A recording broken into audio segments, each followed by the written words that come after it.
journey begins.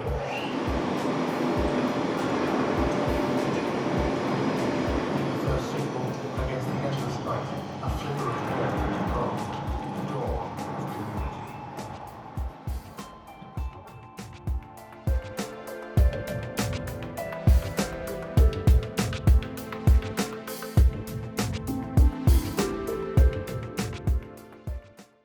በግድብ በቤት በመንገድ በሃይዌይ በሬልዌይ ሎጂስቲክስ ትልቁ ጋፓችን ስለሆነ እነሱን መልስ የሚል ሐሳብ ነው ያለው። አሁን የሬልዌይ ግንባታ ፍላጎት አለ።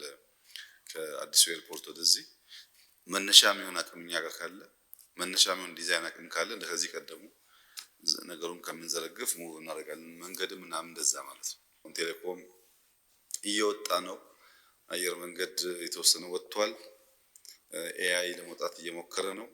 እነዚህን ቶሎ አጠናክረን ከኛ አልፎ ወጣ ብሎ ማርኬት እንዲያመጡ ለማድረግ ነው ፍላጎቱና ለዚያ እርሾ እንዲሆን በጥቅል ፍላጎቱ በሎጂስቲክስ ሴክተር ያለውን ጋፕ ለመመለስ ነው። የኢትዮ ጅቡቲ አክሲዮን ማህበር 75-25 የተከፈለ ነው። የኢትዮጵያ 75%፣ የጅቡቲ 25%። አሁን 8ኛ ዓመታችን ኦፕሬሽን ከጀመረን for the last 6 years and plus more or less ጭን የነበረው ፈርቲላይዘር እና ኮንቴነር ነው ማለት ነው። አሁን ግን ካርጎቹን አብስተን ማሽነሪዎችን፣ ባሶችን፣ ትራኮችን በሆል እንጭናለን። ላይቭ ስቶክ፣ ቬጂቴብል መጫን ጀምረናል።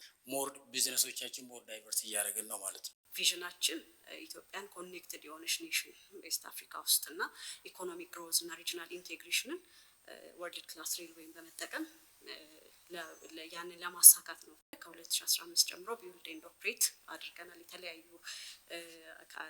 ሬልዌይ ኢንፍራስትራክቸሮችን ማለት ነው። ስታርቲንግ ፍሮም 2023 ሪፎርሞችን ጀምረናል። ወደ አዳዲስ ኒው ቢዝነስ ቬንቸርስ ገብተናል። ሬልዌይ ኢንስቲትዩት ትሬኒንግ ሴንተር ከፍተናል። ላይሰንስ እና አፕሩቫል ኦፍ ኮሜንስመንት ኦፍ ዲፍረንት ኦፕሬሽንስ ኢንክሉዲንግ ግሬድ 1 ኮንስትራክሽን ላይሰንስ አውጥተናል። ኮንሰልቲንግም ኮንስትራክሽን በዛ እየሰራንበት እንገኛለን ማለት ነው።